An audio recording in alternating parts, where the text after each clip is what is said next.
Hello, and welcome to everybody who's listening to this podcast and watching this video podcast today with me. This is Afsha, and I warmly welcome you to the first episode of my podcast that's Scrubs and Suits by Afsha Alam. Today, I have with me a very special guest. She is a qualified doctor from Shifa Medical College in Islamabad, and she started studying for her USMLE steps while she was still studying for her medical school exams back in Pakistan. She had dreams of pursuing a successful career as a doctor over here in the US, and she turned those dreams into reality by working hard and very smartly. After speaking with her for this podcast, I have truly become a fan of hers and her hard work and the courage she has. She's very helping in nature and just a very kind soul in general who is willing to help all the other people who might be in her shoes and have dreams of pursuing a successful career as a doctor or medical student over here in the US. So without further ado, let's get straight into the conversation, into the friendly conversation, if you will, with Dr. Subaina Khalid. Scrubs and Suits, how are you doing today? I'm doing great. Thank you for having me. This is very special for me. Yeah, absolutely. Thank you so much for coming and joining me in my first episode of this podcast. So tell me a little bit about yourself. What do you do? Um, what do you study? What are your goals moving forward? Okay, so first of all, thank you so much for having me here. My name is Subaina Khalid. I'm a graduate of Shifa College of Medicine, class of 2021, but technically we graduated in 2022 because of the COVID pandemic. And I'm an international medical graduate from Pakistan.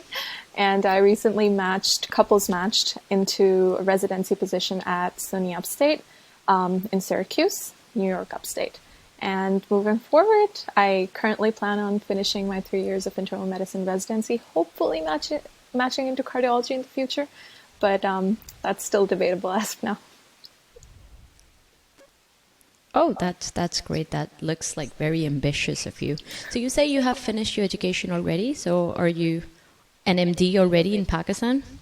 Yeah, technically. So when I've completed both of my STEP exams, I'm ECFMG certified and I've graduated from med school. So technically all of that criteria kind of meets the MD specifications. Okay, perfect. And you said you graduated back in 2022, right? So it's been an year and so. Can you tell me a little bit about your journey of USMLE and how you entered into the couples match program? So I think this would require me to go back to the past a little bit. I know a lot of people come into med school thinking that they're going to be doing residency in a specific place. For me, that was always the US because my mother did her fellowship training at Cleveland Clinic. So that was my first exposure to the US medical system. So I think as a kid, just using a small hoverboard roaming around Cleveland Clinic, it was quite inspirational. I was like, oh, these, equipment, the sort of interactions I had there really inspired me. And that's where I wanted to ultimately train in the future. So I think before coming into med school, I knew that US residency training was something that I wanted to do. Then moving forward, I started to focus on my STEP exams. I think this had a lot to do with the seniors and the guidance that I received at Shifa. It was quite helpful, so I knew the track that I had to train on. And I started giving my steps quite early on. That's usually not the trend in Pakistan. We usually wait till graduation. But I think that has to do with, the lack of guidance, which is why it's so important for me that the future generations are aware of the options that they have so that they can plan accordingly and plan early on. So for that reason, I started studying for my step 1 in third year. I gave it at I think around mid fourth year was my step 1. And then my step 2 was at the same time next year. So in my 5th year. And then the rest of the ECFMG specifications I finished right after graduating. And I met my husband during med school, so we decided to apply for the couples mat since he was also on the same pathway. Oh, that's cool. Yeah, that was a good, happy coincidence. Okay, so you mentioned... I know, right? Very happy and very lucky coincidence. Yeah. So you mentioned your mother being a practicing physician over here in the US, and you say she was in New York? No, so she practices in Pakistan, but she did her training, fellowship training from the US.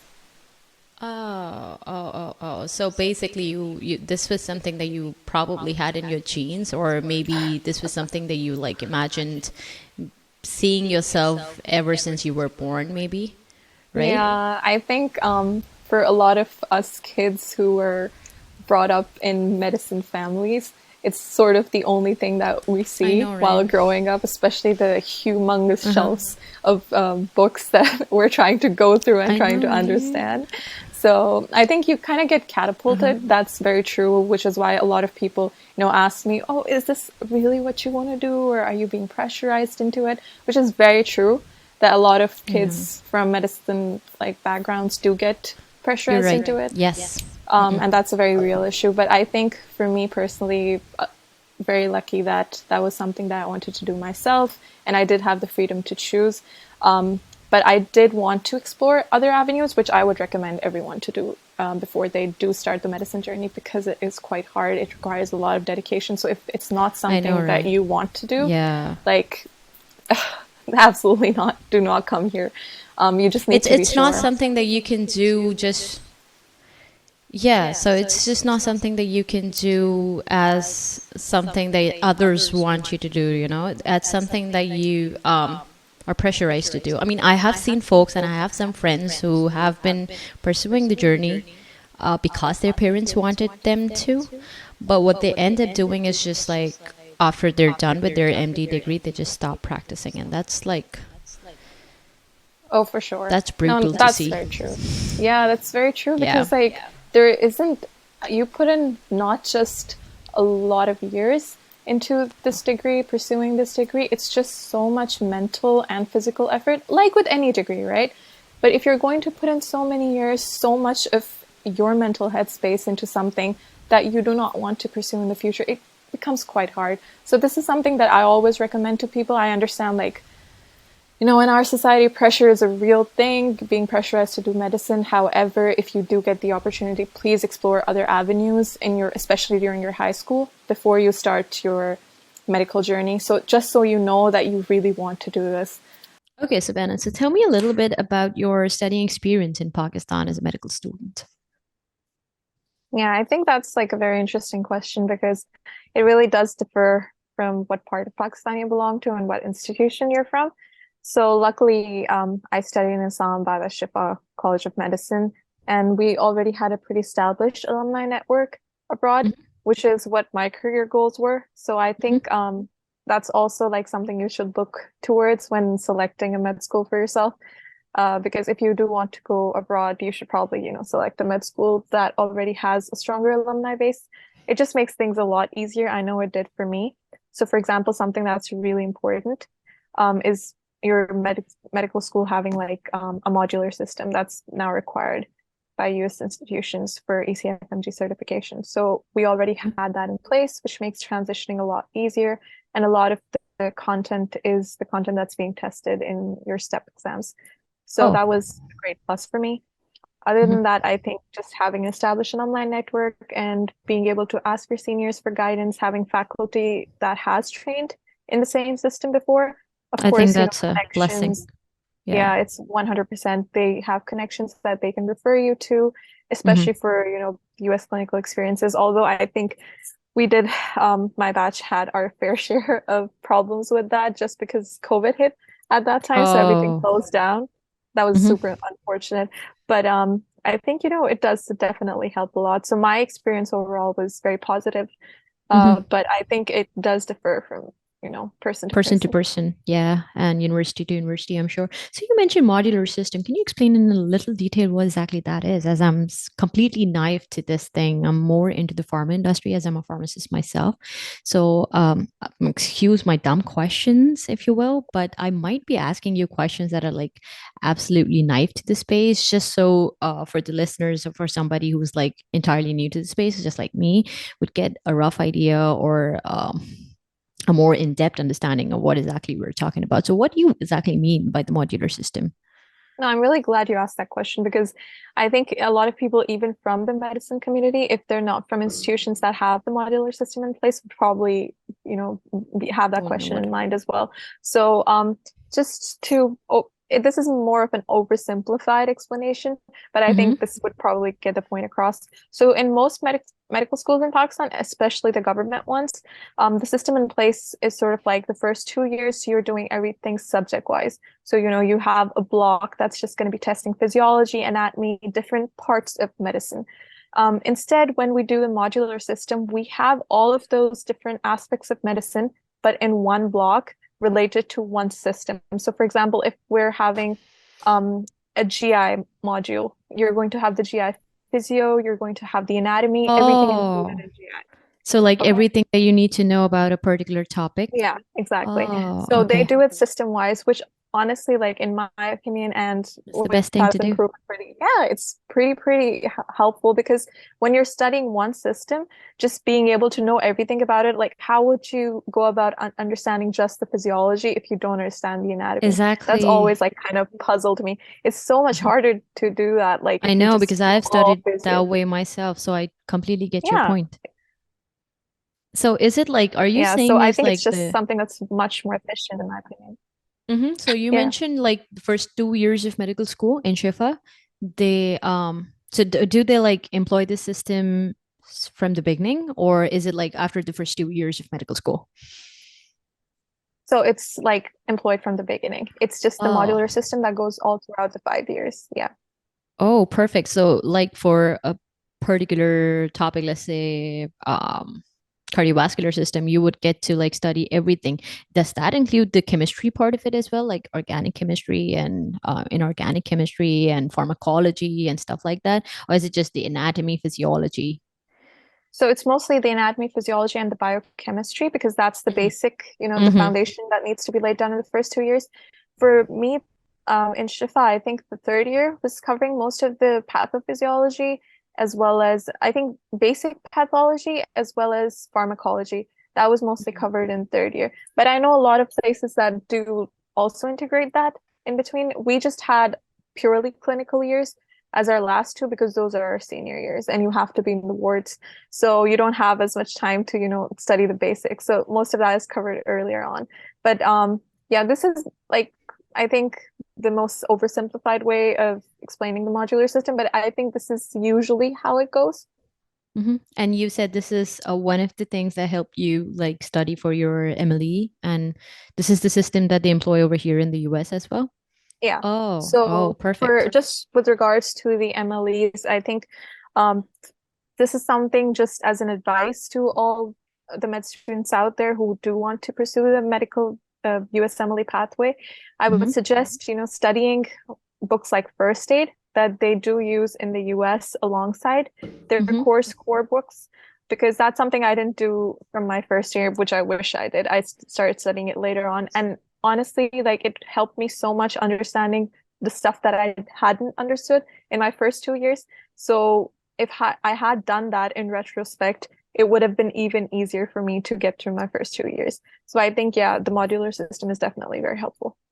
Oh, okay. So you would recommend like studying from first aid even to a person who's not in a university that's like employing the modular system, just to make Yeah, it easier for them to pass USMLE further down the road, correct? I think like 100% passing USMLE, but even if you're not planning to give the USMLE exams, I think it just helps create such a Enhance the solid knowledge. foundation. Yeah, Uh-huh. I because there are a know. lot To of things connect the that are dots, like right? easy.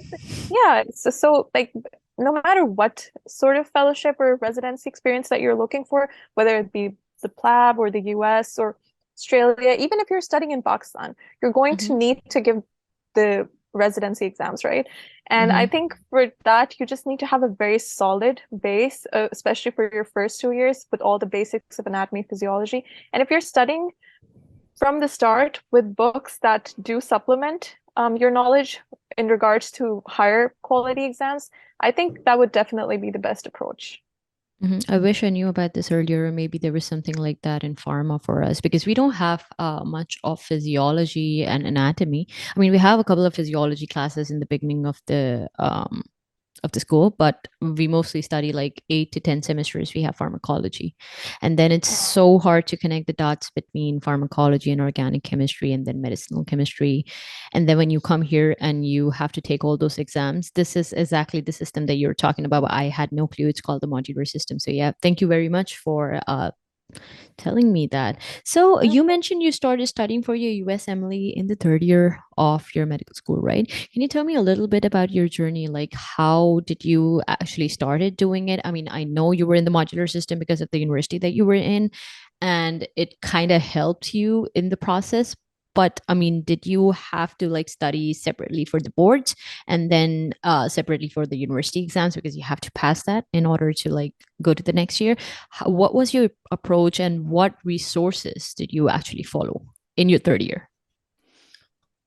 Yeah, so I think my start to the step one journey would probably be a good lesson for a lot of people Why of would you what say not that? to do. So yeah, so like just hear me out. So when I started off, I took a lot of advice from a lot of people. And what I thought was that maybe doing all of these resources together was the way to go because everyone had Oh. succeeded using these resources, right? But then everyone wasn't doing all of these resources at once. So it was, and I had like my school exams to Oh no. study alongside. So it was just like chaos and way too hectic at Too the much start, information, where right? I was just trying to figure out, yeah. And Too I much. think a lot of people make that mistake where it's I just know. like, oh, there are these resources and they're so great, which equates to like using all of them, which is so not the case. So I actually like went through like half QBank before I realized that Oh this no. was not it. It was not doing it for me. And I think that was like 3,000 questions. Oh no. So yeah, that was like a bit of a bummer.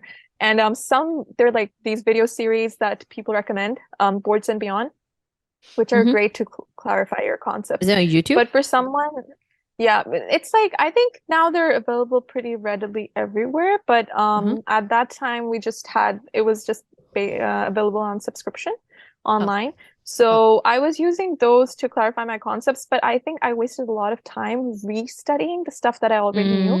So I if you've totally done get your your first point. 2 years of med school, like well, and you do have a solid foundation, you do not need multiple resources, especially since step one has now turned into pass fail. But prior to that, prior to like I think a year ago, it was a three-digit score. So it was very important for us to, have a decent score in order to qualify for, a good residency position in the US. But now that it's pass fail, it's just like it's so unnecessary to study all of these. You should form a good foundation, but Mm-hmm. that does not mean that you need multiple resources. It just means you should use the best ones that work the best for you. So I think the Mm-hmm. best example for this that I would give is I personally found first aid to Mm-hmm. be the most helpful thing. So I have like my memory usually relies heavily on printed material. So if I see something, I kind of picture it in my head and recall it later on. For me, that was the most helpful resource. I would just, read first aid and do my UWorld, which is like the glorified QBank. It is Mm-hmm. the main stepping stone for USMLE step one. So UWorld QBank plus first aid is what I would always recommend, is also what I did after a Mm-hmm. lot of trial and error with other resources that didn't really work. And then I supplemented it with like Sketchy Micro, which is a What's that? resource. It's a resource, a video resource specifically Uh-huh. for microbiology. Uh-huh. It's excellent. Sketchy for anything. Honestly, they have it for pharmacology. They have it for pathology. They use Never heard. like cartoon um figurines on Oh, so videos, it's and they make something like a like scene. Khan Academy, is it? Like a heavier Yeah, version of yeah, Khan yeah, Academy? yeah. So it's like I think that Sketchy is more like I think more people had access to it at the time, Mm-hmm. especially abroad. So when people started picking up on it, it became one of the most popular resources, especially amongst like my batch, and following on into my juniors as well. It's definitely a must-do research, especially for microbiology, because it's so hard to remember all of the microorganisms. And they have the Sketchy Micro team does such a phenomenal job Mm-hmm. of making up stories that you're not going to forget. So I think that's definitely a resource worth trying out. Flashcards, no matter what works for you, just make sure you make them. Um, your incorrects and anything that you flag during your World Q Bank, it should be Hmm. made into a flashcard, but do not make a flashcard of everything. So, Yeah, because that's a a lot of mistake I people, did as well. yeah. So a lot of people, including me, like I started off being like, oh, I really need to, recall this. The only problem Review is everything that, before bed yeah, every single night. I think we're like people like us are just like, oh, I won't be satisfied until I I know that know. there's like a backup, right? But Hmm. unfortunately, what ends up happening is then you have this huge pile of things to review, and you never get through it. So you're Mm-mm. not actually going to be reviewing the things you need to review by the end of it. So I think that's something I would definitely recommend people to avoid. Uh, but then again, these are just the resources that worked for me. So just to reiterate it, UWorld, QBank, First Aid as your primary book. Supplement it with sketchy Hmm. microbiology if you need to clarify any concepts. Only clarify concepts. Don't do all the Don't make new entire, concepts. yeah, don't, it's like do the entire series just because, but Boards and Beyond is pretty great. Hmm. For my husband, just to give a parallel, he Hmm. never even bought the first aid book. Oh. So, yeah, and he relied heavily on the decks, flashcard decks, that were pre-made. They're available on Reddit. People have done like fantastic jobs, like making up very nice flashcard decks. But for him, flashcards were the way to go. Hmm. So, and we ended up scoring pretty similar, which goes to show Yeah, like what it works for basically you works for depends from you. person to person, you know. I mean, Yeah. as you mentioned, you're more of a visual person. He might be more of a like text related person or Yeah. something like that. So you mentioned about Sketchy Micro. Is that a subscription based service as well? Or is that something on YouTube or Yeah, do it's they have also a their own website? subscription. Yeah, it's a It's also subscription subscription based. based? Yeah. But I think they Oh. have like group deals. So if you're a bunch of people, like that's what we were doing. That if you're, a class of people, a small group who is looking to, subscribe to their particular program, they do give discounts, which Uh-huh. always ends up helping. So I think that do it as a group. It Okay, costs so a lot you and less. your friends who might be interested in like taking the Emily, you guys can join Yeah. together, right? And Yeah. you get a discount that way. Yeah. Yeah. Yeah. Perfect. So, what timetable is there a particular timetable that you followed that maybe you can share with the listeners or um, people who are watching this video? Yeah, so dedicated period is practically like when you're doing nothing else and studying because of course I was giving my I was giving my university exams alongside, so I just wanted that my dedicated period should be something that's uninterrupted. So I Mm-hmm. gave my exam after the summer break. So we get 4 weeks off, so that was my dedicated period. I do have a schedule template up Mm-hmm. that does mention the timetable that I followed for my dedicated period as which is just to go over it like quite like in a very brief manner. Doing 40 to 80 questions, Mm-hmm. which comes out to be 1 to 2 blocks of UWorld per day. Mm-hmm. Reviewing it with your first aid, flashcards, and sketchy. That would be the whole order of what you're doing in a day. And at the end of around like I would say at the end of 2 weeks of your dedicated, if you have Mm-hmm. like a longer dedicated period, I would start giving your UWSA exams, which are basically um, assigned and you get them for free with your UWorld subscription, which are Okay. like testing self-assessment exams. Oh, So they okay. give you an idea of what kind of score you're looking at and where you are. Mm-hmm. I would suggest probably giving your UWSA 1 month prior to your exam and your UWSA 2 1 week prior to your exam. Those are two very, very important exams. Other than that, during your dedicated, if you want to, this is not necessary. It helped me a lot. The NBME exams, self-assessment exams, these are quite expensive, like 60.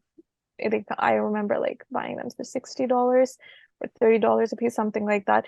But these exams are really just there as good practice and increasing your knowledge of how the actual exam is going to be. So they Mm-hmm. format it that way. You get eased into, the entire process. You sit down, you give the entire exam.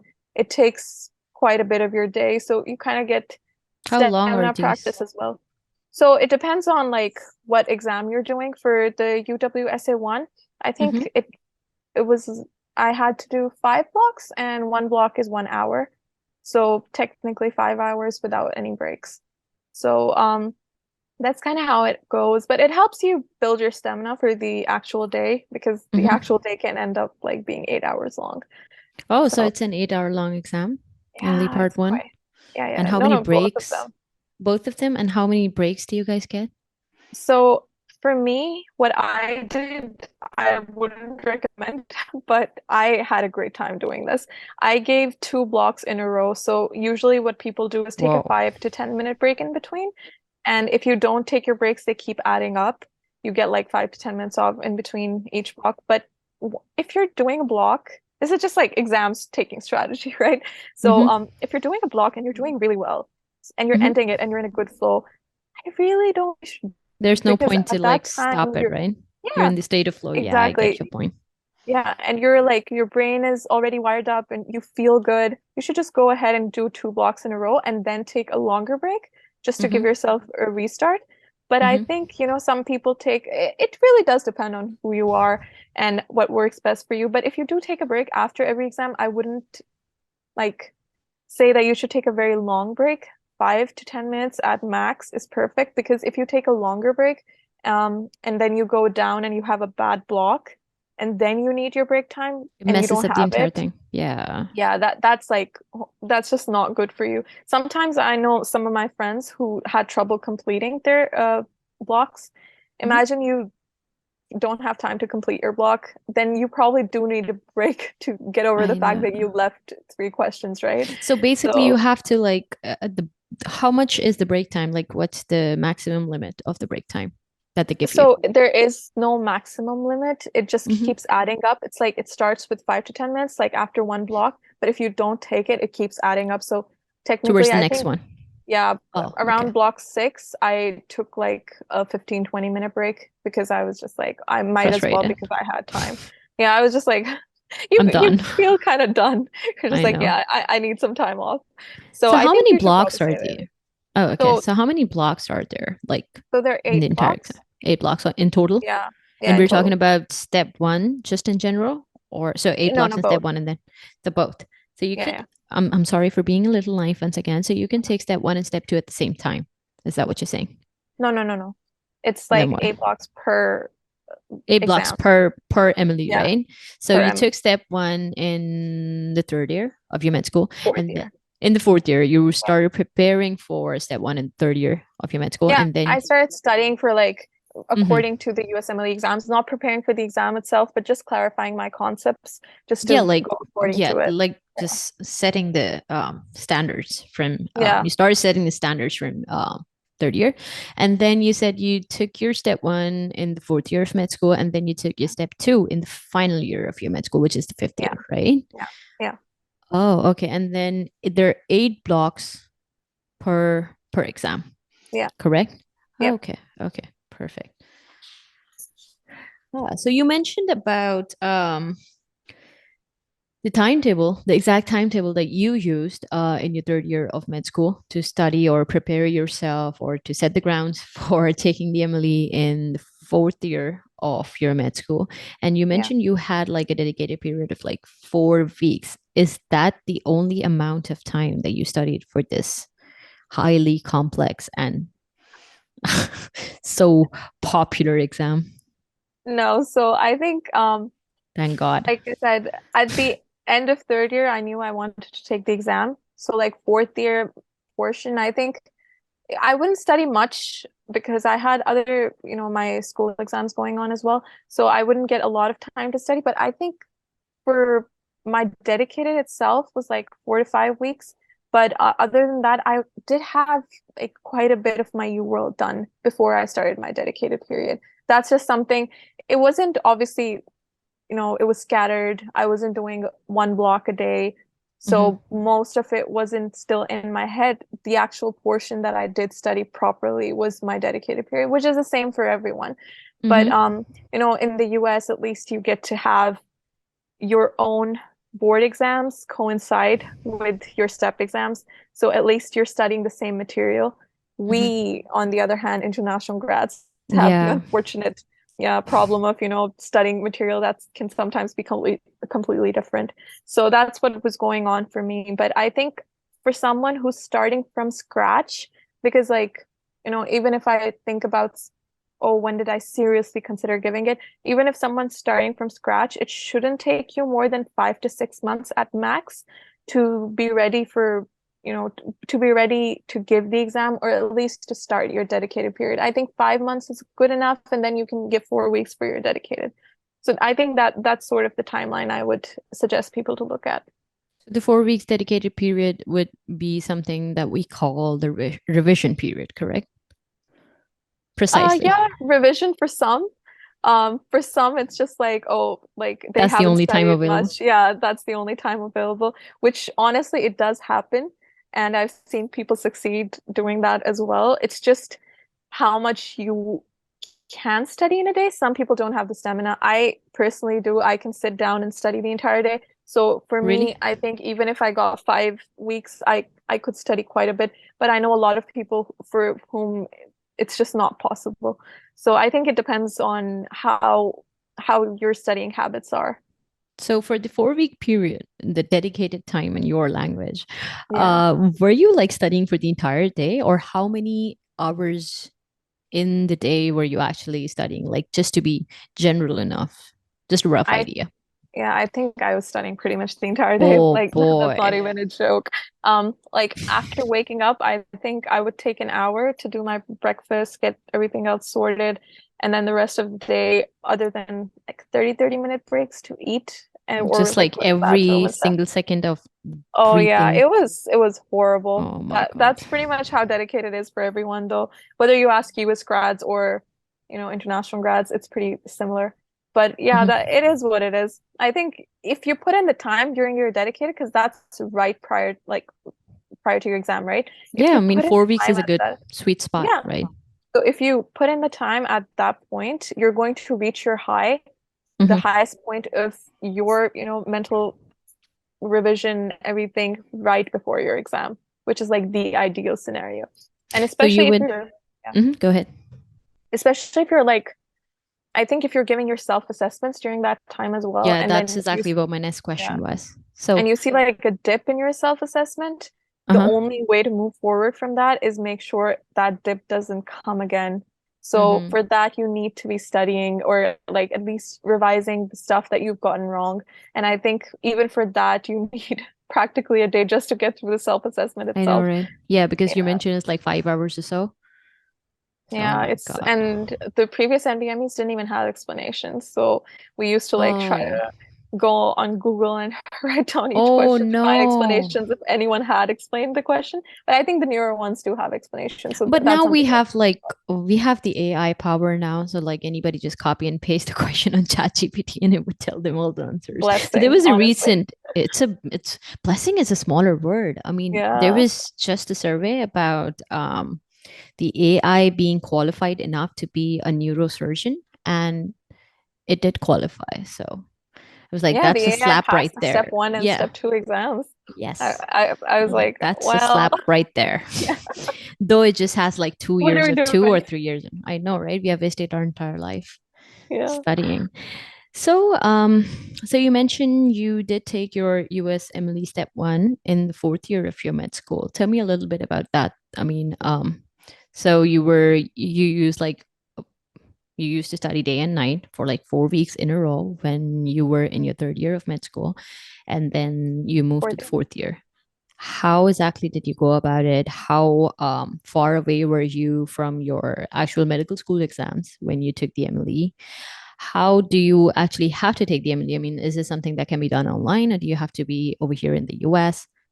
How exactly is done? Okay, so um, just to clarify the time zone again, because I feel like this is going to confuse a lot of people. But Okay. let's just say fourth year, start Hmm. to mid fourth year was when I was studying for the step one exam, and then the dedicated period was somewhere in the mid towards the end. My exam was actually 2 months before my final prof exams. So Whoa. yeah, I think it was two. Yeah, definitely 2 months. So 1 month is your prof break, which allows you time to study for your profs. So that, Mm-hmm. including that month, I had 1 month of my clerkship left, after which my final prof exams were going to come. But to tell you the truth, the exams were honestly a breeze. I to every single person who is giving the step exam journey that get your step exams done before your profs. Why? Because it has a lot of material that's going to be covered in your prof exams. So it helps you so much, especially understanding if your prof exams are based off of this is like going to be different for everyone. So Shifa exams were actually like built in a nicer way where Mm-hmm. where they would like test your concepts. So I think for me, STEP really, really emphasized on those concepts. And once that they were tested in the STEP exam, I found it a lot easier to attempt my uni exams. But I know a lot of people get significantly different material Yeah. tested, especially, Because maybe because your university was one of the it was yeah, built that ones that way, want. as you mentioned Yeah, in the beginning of this interview, like it had the modular system inside it. yeah. So maybe that's the reason. So it actually aid you Yeah, in yeah, like for sure. I think for oh, internal medicine, especially during my fifth year exam, I really didn't have to study much at all oh for that's the nice. actual exam. It was practically like very, very similar to my step one, just an easier version of it. Mm-hmm. So it was just, I think for me, it was super helpful. I know a lot of other people can relate and some people who may not, Mm-hmm. but I think, when you're coming into this process, you're for your actual USMLE journey, your pro prof exam results aren't going to be as important. So if you Mm-hmm. had to choose between the two, I would tell you to emphasize on your step exam. Obviously, do not fail your prof exams. That Obviously. is a red flag, right? But you do not need to do exceptionally well either, because that's something that it's not something that a lot of PDs, program Mm-hmm. directors, look at when they're trying to rank an individual. So your transcripts need to be good, but they You don't don't need have to to. have a distinction or something Yeah, yeah, like that, yeah. correct? Oh, perfect. Yeah, that's something that's really nice to know. So, um, I think I think you have pretty much given a broad idea of what exactly you the approach you used in order to pass all these exams, and I'm already becoming a fan of you. I think I should be taking an autograph from you at the end of this interview. But Oh, that's so sweet. yeah, so Trust me, lots of trial and error. Lots of trial and error. yeah, but like you're so young and you did it in your first attempt, so I wouldn't even call it a trial and error. I mean, you mentioned you overstudied in the third year of med school, but still ended up passing the exams in the fourth year and then ended up passing it again in final year. Tell me a little bit about step three. How did you go about that one? Is there a residency So I period that is haven't required? actually given my step Oh, three okay. yet. Yeah. Okay, so So you're I in the Yeah, period so of you don't have to give your step three prior to residency. That's not usually how the US grads do it either. Because I applied fresh out of grad school, I had a Mhm, few months in between where I was doing my house job training mhm. until like my interview cycle started. So I didn't get a lot of time off to do my step three. But I will be giving it in the intern year, like this year, hopefully. Oh, okay. So Ben, I'm almost reaching the end of Okay. this meeting. Let me cancel this one, send you Okay. another invite, and in that one, I will mostly be talking about the couples match program and Okay. like everything. So from the ground up, like how did you apply? What was the fees? Is it easier to do it as couples or is it easier to do it singly? Okay, so let me go ahead Okay. cancel this one and then Okay. send you an invite again. Okay. Okay. Okay, so Ben, so you did mention about a timetable that you followed, and I know you said you had a dedicated time period of 4 weeks, but is there a resource that the people who are watching this podcast at this moment can go ahead and follow in order to like plan or study for their step one or step two?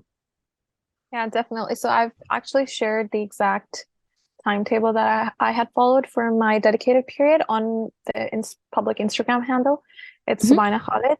mm-hmm. It's the first post USMLE Step 1 template, and it is available for download. It's located in my bio. The link is located in my bio for download. So if anyone wants to, check that out, maybe make some edits and customize it according to their own Your timetable, needs? they're Hmm. definitely welcome to do so. Oh, that's amazing. So you said it's on your Instagram handle. That's Subaina Khalid. It's Yeah. Subaina Yeah. space Khalid on Yeah. Instagram, and Hmm. it's in the bio of your Instagram, right? Yeah, it's So linked in the yeah, bio. so yeah, so anybody who's watching this podcast at this time can go ahead, head over to Sabanna's Instagram account, and she has a timetable made over there. Like we just discussed, is absolutely free of charge as she likes to help people who are in the same boat as she was once. So you can download it from there and maybe make some edits according to your needs. And yes, if there is anybody who might be in the same boat as you were a couple of years ago, is there a way they can like contact you or maybe take advice from you in real time? Do you do that as well? Yeah, 100%. So my DMs are always open for anyone who's seeking advice in regards to med school or the USMLE journey. Just shoot me a message and I will get back to you. Perfect. That's very nice of you because I haven't seen many people doing this absolutely free of charge after like they have gone through the entire thing. So I really really like the spirit and really appreciate the kind of work that you're doing. And anybody listening, you guys should take benefit from it. Head over to Subaina Khalid, Subaina Khalid, Khalid, correct, on Instagram, Correct? and shoot her a DM and ask her all your questions, and she would be more than happy to help you guys. Yeah. No, for sure. Yeah, really, really nice of you. Talking about the couples match program, you said you matched as a couple with your husband because he was um there when you were studying and you guys met in med school and then you got married and then you applied as a couple. This is something that I haven't heard about before. In fact, I've heard that it's harder if you like apply as a couple, and it would be better if you just go off as single. So, explain a little bit about that and also explain the entire match process. Like, how do you go about it? How do you apply? Is it better to do it as a couple? Is it better to do it singly? And everything that you learned along the journey of this match cycle. Yeah, so I think the couples match is something that I'm really very glad that you brought this up because that first thing that you mentioned was that you've heard that couples matching itself is quite difficult and you should be applying individually. That is something that I had heard prior to applying as a couple, and I can clarify that this is a myth. If Mhm. you do couples match correctly, there is no way that it should not work in your favor. Um, it wouldn't decrease your chances, it can only increase your chances. So Oh, if you really? don't match, yeah, so if you don't match as a couple and you don't match individually, because there is the option in the couples match where you can still match individually, you were Oh, never going to match anyway. So that is like, there's no drawback to applying as a couple is what I'm trying to say. And I'll like elaborate on that process a little bit more, but I think for someone who's looking to couples match, there is research that needs to be done prior to applying. And what we did personally was contrary to what a lot of people told us that we shouldn't be applying as a couple, we did our own research, we checked the stats. Majority of the couples actually, their couple match rate, I don't remember the exact rate, but I think it was 85% and above oh, for couples match. It's incredibly, like, it's really, really good, the couples match rate. So we were wondering, like, why everyone told us that, you shouldn't apply as a couple. just So we a did our, myth that's rolling yeah, around, right? exactly.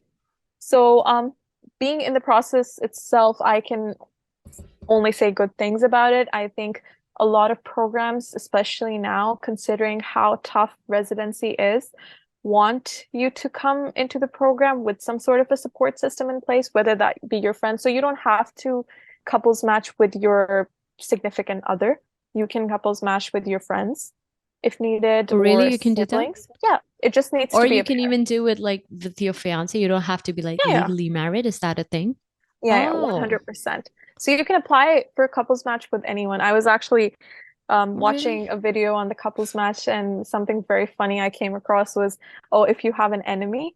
and you want to match really far away from each other and you want to ensure you're matching really far, you can couples match and just place your preferences accordingly. You can literally couples match with anyone, but you just need to have some sort of a relationship with them, and that needs to be evident when you're applying and during your interviews, especially.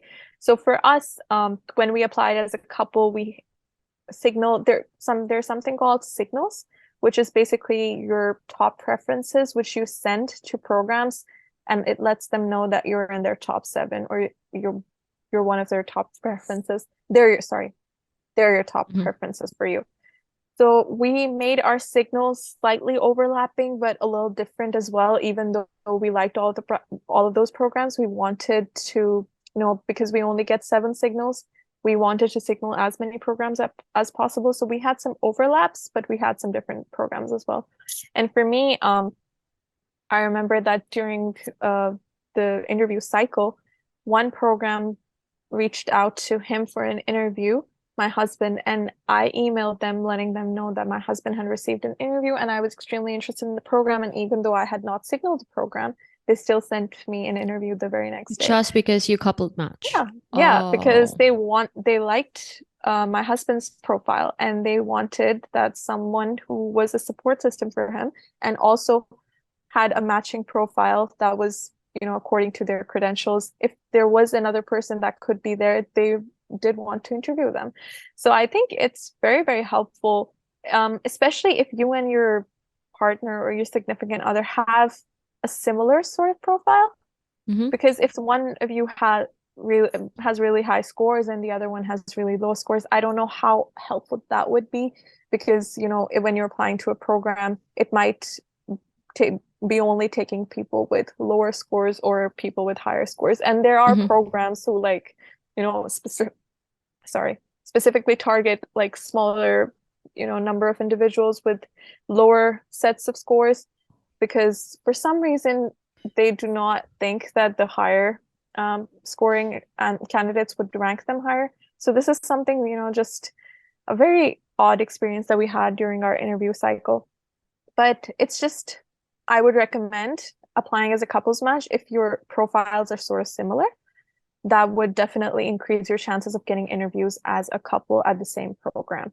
Because in our experience, we did receive more interviews when one of the partners had an interview from that program, even if we hadn't signaled it. So basically, couples program ended up in being beneficial to Oh, like 100%. both of you. So it Mhm. should be, and I remember you mentioned that you can match as an individual as well, even if you're like applying as a couple. And Yeah, if you, let's say, don't match as a couple, that basically means you weren't going to match in the first place. Is that the case? Because yeah, you exactly. could have matched individually as well, right? Yeah, exactly. So Oh. for us, our ranks were according to, so I think whenever, this is also something that you need to discuss prior to applying for the couples match, your preferences have to be put first. So for example, our preference was to stay together over choosing like our individual number one programs. So we had offers from different universities, but our preference was to rank the universities that we had the same offers from at number one. Just so you So this guys can stay together. stayed Oh, together, okay. yeah. So that was more important for us. So that's how we ranked it. And then lower down were programs that were very big university programs, but we weren't going to be together in those programs. And then after all of these options were exhausted, you do rank these programs against each other. After all Hmm. of these options get exhausted, you have the what is called the no match code, which is Okay. basically that one partner doesn't match anywhere, but the other partner matches to a specific program. So this part allows you to match individually while your partner doesn't match. So for example, if you think one partner is stronger, has a stronger application, and it might come down to the other partner not matching, you can go for the no match code and sort of have all of your programs listed for that one partner. And then for the other partner, you can do it after that partner's options are exhausted. So if you still don't match at that point as a couple, then you probably weren't going to match as an individual either, because you do get to exhaust all of your options, right? Oh, definitely makes sense. I think you're clearing out a lot of myths here today. Um, so you mentioned something about signals. Are these signals being referred to as the programs that one is interested in when they're so basically they're the university-based programs that you were interested in, which you guys call signals? Yeah. Oh, okay. So these And are then like you the preferences we send. These are okay. tokens or signals or preferences. Basically, for internal medicine, during my time, it was 7 signals last year. I think they're probably going to increase it this year, but I'm not sure. The data isn't out yet on that. But for internal medicine specifically, it was 7 signals. That was the max you could do per application. So you just get to choose the 7 most favorable programs. Sometimes it can be programs that you've rotated at, but I always tell applicants that do not go out and just start signaling every home rotation you've done because a lot of those places already know you quite well and they were going to offer you an interview anyway. So if Mm-hmm. they were going to do that and you send a signal, you're wasting It one of your seven oh. signals. So Mm-mm. that's something you need to talk to the program about prior to you sending them a signal.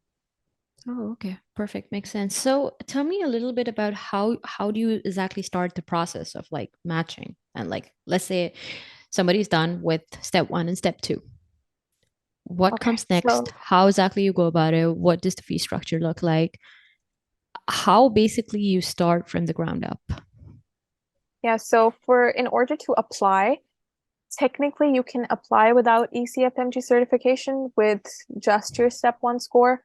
Mm-hmm. But I would highly, for international grads specifically, I would not recommend that route because some programs have filters that take you out of the running if you're not ECFMG certified. What's So ECFMG? so ECFMG is basically the organization, Educational Commission for Foreign Medical Graduates. So it is basically the certificate that we get, stating that we have completed our step one and step two course Oh. requirements, Mm-hmm. and we have technically met the criteria to start our residency training. So in order to be eligible for that certificate, you have different pathways that actually just opened up today, Mm-hmm. information on the latest updated pathways. So you have to look at what pathway you're eligible for. For me personally, I applied for pathway two. I had completed my step one, step two, and the third was my educational requirement, the English educational requirement. So that was the OET exam. It's a specialized medicine-based English exam that you just need to like meet specific criterias for. It's already listed on the website, how much of a minimum score that you require. I believe it has also changed this year. Mm-hmm. Constant upgrades to the requirements. But yeah, so the English requirement along with the step exams and possibly your transcripts that will need to be verified. These are some of the things that you need to have in order to be ECFMG certified. I have a dedicated post up on that as well if anyone wants to check that out. Just, a step-by-step guide because I know it can get very I know. confusing. But Mm-hmm. yeah, these are just the general things that you need. And in order to complete this process, you need to be ECFMG certified prior to the submission date. So for us, it was 29th of September. Mm-hmm. That was like the deadline we had. Technically, the programs can download your application right on the 29th or the day after that. So if they download it, this is what a lot of international grads are scared of, that if they download your applications once, they're not going to re-download it. So for example, may have an update and you may get ECFMG certified 2 days later, but unless you email the program and they read the email, they're probably not going to know. So it's always a good idea to like get it beforehand, Yeah, before 100%. applying.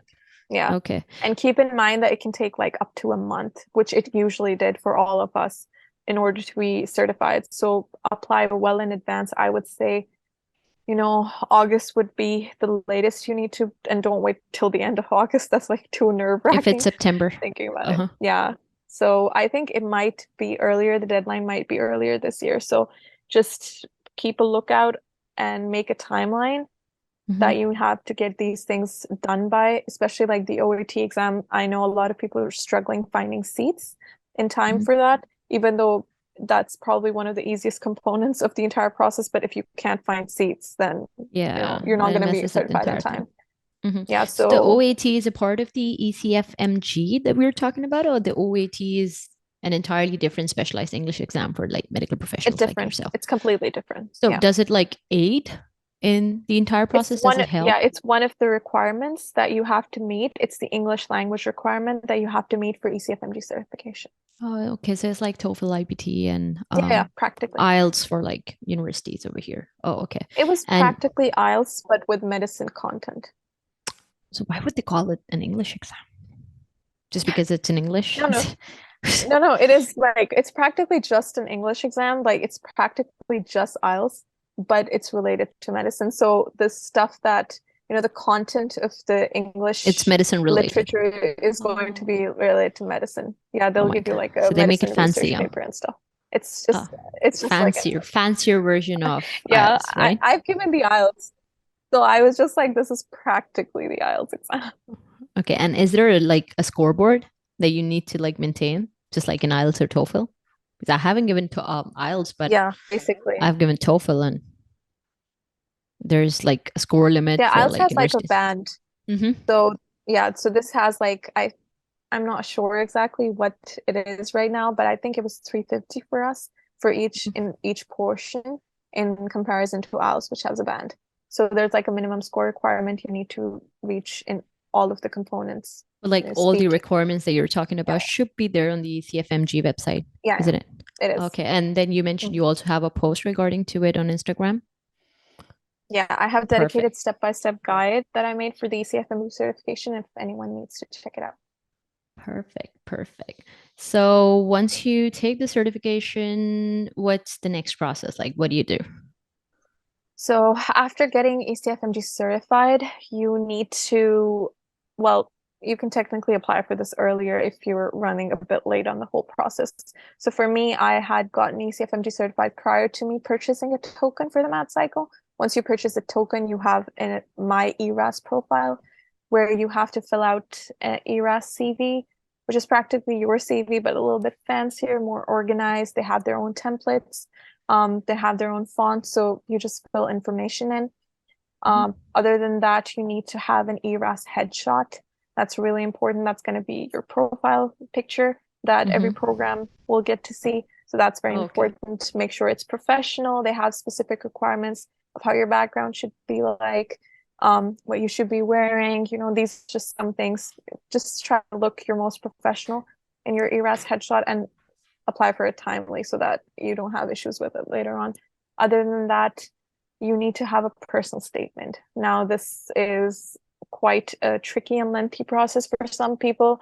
Um, the personal statement basically needs to be an account of not your CV, not your professional medical achievements or your scores. It needs to be about your medical journey and how it relates to you becoming a physician in the US. So it's more of like an in-depth account about yourself, something that you want the program director to know that isn't mentioned on your CV. Maybe you have some red flags that you'd like to discuss. Anything of that nature needs to be written in your personal statement.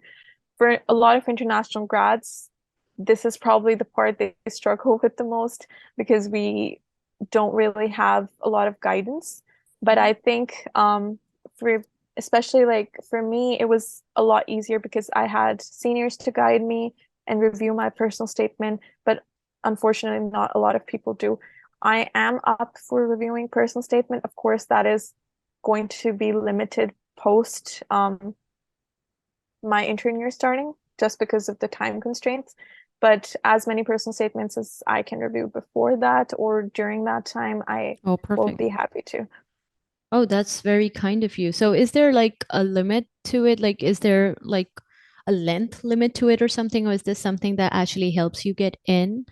Like, is it like in layman's language, is like the essay that gets you in to a good university over here in the US for a No, graduate, so it's if you not will? like I don't think it's ever going to be like the deal breaker, but I Uh-huh. think definitely if two applicants have very similar profiles, and Oh, everything got it. else is pretty on par, and you're deciding on whether or not one applicant should be given the interview over the other, I think the personal statement could definitely play a big role. For some programs, it's much more important than others, but I guess that's just program specific. Oh, And the okay. limit, regarding the limit, it needs to be one ERAS page. Mm-hmm. That becomes like, I would suggest that keep it one page for um, Microsoft Word, and Mm-hmm. around the font size and all of those things are already set in ERAS. So your profile is going to adjust it accordingly. You can't really make changes to how big or small you want the font to be. So it needs to be one ERAS page. Okay, okay, perfect. And you mentioned you need to buy a token for the master program. Where do you get this token from? Is that like a specific profile of yours? Because for us pharmacists, you have to like make an entire profile just the way like you were explaining it. You have to make a profile with the National Boards of Pharmacy, and you have to upload a very professional picture of yourself over there, and then you get to go like step by step. So you need to pass first examination, then the door opens for the second. Once you're done with the second, then you can apply for internship. Is it something like that? Like after you're done with your step one and step two, is there an option in that profile to like, okay, go ahead, buy this token from here so you can match, or is it like a separate website that you have to go to? It's actually exactly like that. Okay. So for the ECFMG, the step-by-step guide that I mentioned for ECFMG certification, it starts with, step one, where you register for how you register for the exams itself. Hmm. So you need to build a profile at that time, and you get like an ECFMG identification number. So that profile is going to carry forward throughout the entire process, and that's where you can buy your token. You will get an email letting you know that ERAS tokens are available. So you can just click that link or just go visit your own profile that you've made for your ECFMG identification number, or where you've gone to register for your USMLE exams, and it should be available there. Once you purchase it, you'll have access to all of the things that I mentioned. Perfect, perfect. And tell me something, Sabina. If you have matched, let's say, to the signal that you wanted to match to, and what exactly happens like afterwards? Like, do you start your residency right after that, and then you have the privilege of taking step three whenever you just want to, or do you have to like take step three within the process of your residency? How long should the residency be? How exactly does that work? Yeah, so for applying to after, if you send out your applications and your signals, you start getting interviews. This process lasts up till late January, early February, and then in March you get to know the results of where you've matched. So you get to make rank lists according to the interviews that you've gotten. You mention your preferences from your most preferred location to your least preferred, and there's an algorithm that basically matches your preference list to the program's preference list. So both of you get to have a say in who's going to end up where, which is, like a nice process. Apparently, it does put the applicant's preference list first. So the algorithm works according to that. You end up getting your results in March. So you get to, know where you've matched.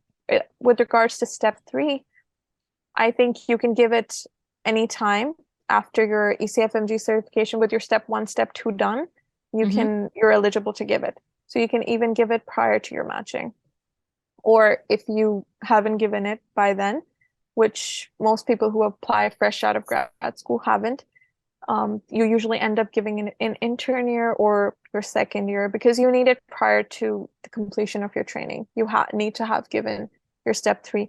For me, I've matched into internal medicine. That's what I wanted to do. So for that, I have a 3-year residency program, but it differs according to the specialty. So for example, my husband, he matched into diagnostic radiology, and that's going to take 5 years. Oh So boy. yeah, that's a longer program. They have like 1 year of prelim IM first, and then 4 years of diagnostic radiology. So So like according to the basically you specialty here. can, yeah, Yeah. so basically for internal medicine you can take it like anywhere in between these 3 years or even after the 3 years if you The plan to. first 2 years is where most people are going to get it done. So, and I think it's preferred that you get it done with it as Mhm. early as possible. So, like my personal plan is that I'm going to get it done during intern year. Oh, perfect. I pray and I hope that you pass, and I'm sure you will because you're such a, I hope so. I mean, after speaking to you for this long, I mean, I'm truly a fan now. And congratulations, by the way, for matching into internal medicine, and congratulations to your husband as well for matching into radiology.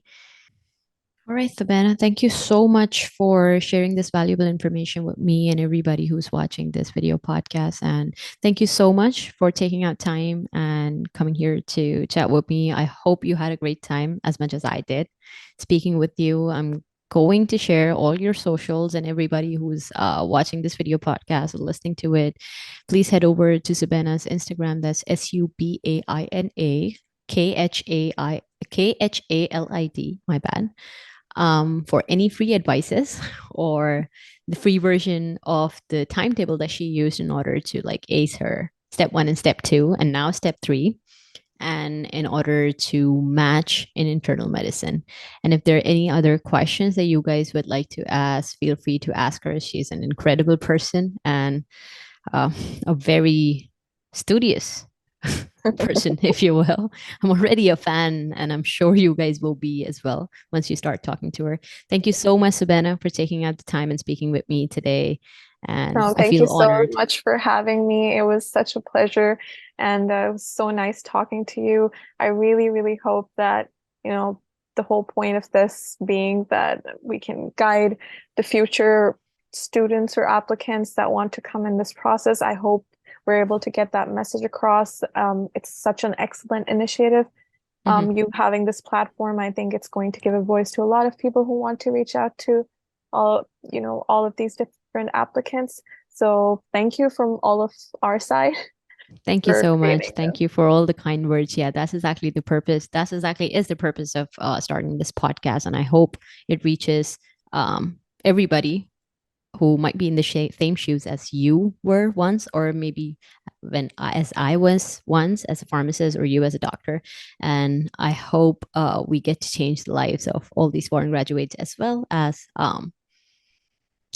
other graduates. So thank you very much for taking out this time. I wish you all the best. I wish you all the luck. I hope and pray that you ace step three as well, like you did with step one and step two. And I hope to see you again on this podcast after you're done with your step three, inshallah ta'ala, in the near future. Thank you so much.